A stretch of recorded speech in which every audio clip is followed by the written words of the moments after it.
Hi, this is Rochelle Hopkins, HECM Purchase Specialist with Mutual of Omaha Mortgage. And I'm Jessica Leiler with HomeSmart, your HECM for Purchase Specialist Realtor. Today we're going to talk about reverse mortgages, then and now, and the evolution about these.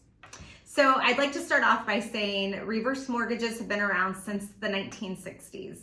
Most people are familiar with this old school type of mortgage where there were lenders, private banks typically, that would come in and loan people some of their home equity while the homeowner continued to remain in the home without having to make a monthly mortgage payment. But one big disadvantage of this was the bank or the private lender at the time would put their name on title with the homeowner. So when the homeowner passed away, guess where the home went to? The bank. And a lot of people think that still happens today, and that is not the case. So FHA got involved in these type of loans in the late 1980s, and it was actually a pilot program that they started, and it was called the Home Equity Conversion Mortgage. Hence why you'll see a lot of our marketing today is called the HECM, HECM. And the late 1980s, when FHA got involved, they said, nope, no longer can the banks go on title with the homeowner. This is nothing more than just like a traditional mortgage where the bank is just a first position lien on the property. That's the same thing with the home equity conversion mortgage, except the obvious big difference, they're never having to make a monthly mortgage payment for as long as they live in the home. So those days of the bank going on title are long gone. Another change that has been from then versus now is back in the day when HECMs were first rolled out, both homeowners had to be 62 years or older in order to qualify. If one of them were not 62 or older, they would have to be removed from title. So FHA made these changes, probably a decade plus ago, where only one homeowner has to be 62 and they can still qualify for the HECM and they can still remain on title. One of the biggest changes that I've seen in my business, so I got into the HECM business back in 2004, and one of the biggest changes is the audience. Who is it best served for?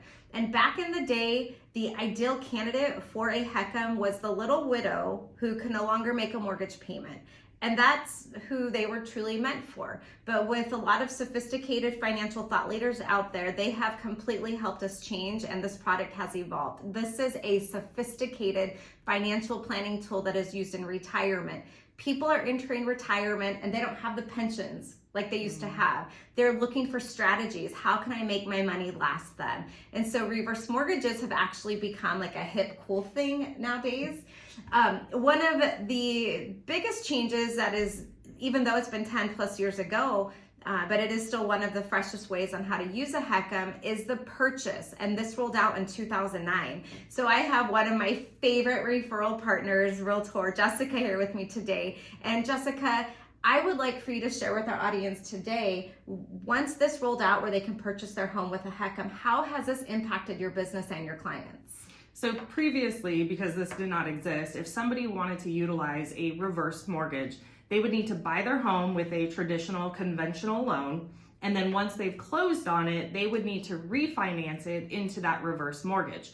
What the disadvantages of that were majorly were two different closing costs. So it cost them a lot more money to be able to utilize this program. So when we had the ability to utilize a HECM for purchase, then that's only one escrow, one set of fees, and much less expensive.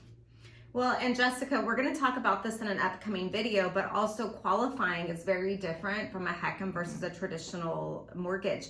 And again, that was one thing. If these people wanted to purchase their home with a reverse mortgage and they couldn't, they had to qualify for that conventional mortgage before they even refinanced and reversed that mortgage. And so be sure to check out our upcoming video when we talk about how to qualify and the difference of qualifying for a HECM versus a traditional mortgage.